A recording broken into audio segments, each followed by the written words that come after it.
જયમાળી ખેડાના જીવન વિશે આપણે વાતો કરતા આવ્યા છીએ. એમના જન્મથી લઈ બાલ્યકાળ વગેરે આપણે વાતો એમની જાણી.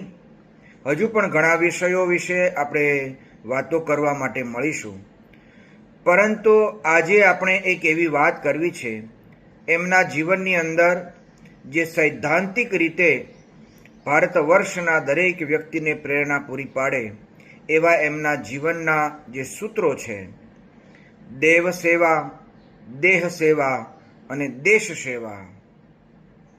વનગીરના અમે મોરલા, કંકર પેટ ભરા, અવસર આવે અમે ના બોલીએ તો અમારા હૈયા ફાટ મરા.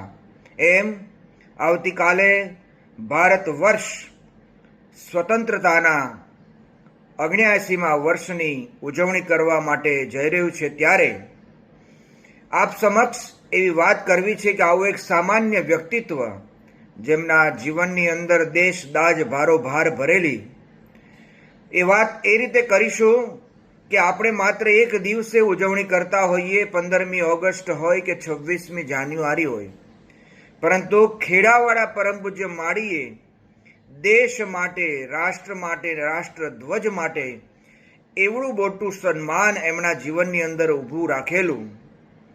હું આપને એ કહીશ કે ખેડાની અંદર પરમ પૂજ્ય માળીએ એમના આરાધ્ય દેવી રાજમાન રાજેશ્વરી ભગવતી શ્રી મેલડીમાનો મઢ બનાવ્યો છે. વિશાળ મંદિર છે અને એના ઉપર ધર્મધજા કાયમ લહેરાય છે. પણ આ વિરલ વ્યક્તિત્વએ એવો નિર્ણય લીધો કે આ મંદિરની ઉપર મારા દેશનો તિરંગો કાયમ માનભેર લહેરાવો જોઈએ. જે આજે વર્ષોથી આ મેલડીમાં મઢ ખેડાના ઉપર ધર્મધજાની સાથે સાથે રાષ્ટ્રનો તિરંગો માનભેર લહેરાય છે. માત્ર એ પોલિસી નથી, એમના જીવનનું એક અંગ છે. અને એટલે જ તો ખેડા મેલડીમાં મઢના દરેક ધાર્મિક કાર્યક્રમનો આરંભ પણ રાષ્ટ્રધ્વજ વંદનાથી કરવામાં આવતો હોય છે. એ રાષ્ટ્રધ્વજ વંદના વળી કેવી? સામાન્ય નહીં. એક ધ્વજનો ત્યાં ફરકાવીને ઉજવણી કરવી એવું નહીં.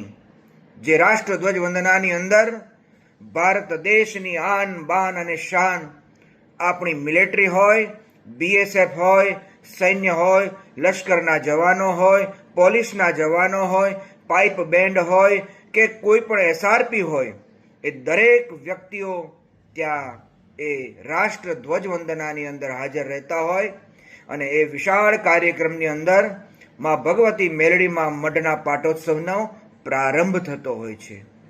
આવા એક નહીં, અનેક વર્ષો સુધી પરમ પૂજ્ય માળીએ કોઈ પાસેથી ડોનેશન લીધા વગર માત્ર ને માત્ર પોતાના સ્વખર્ચે આવું એક ઉત્તમ ઉદાહરણ પૂરું પાડ્યું છે. ત્યારે આજના શુભ દિવસે મારે આપ સર્વની સમક્ષ એવી રજૂઆત કરવી છે કે આપણા ભારત વર્ષની અંદર ખેડા મેલડીમાં મઢના સ્થાન પર આવું એક વિરલ વ્યક્તિત્વ આપણને બધાને પ્રેરણા પૂરી પાડી ગયું છે.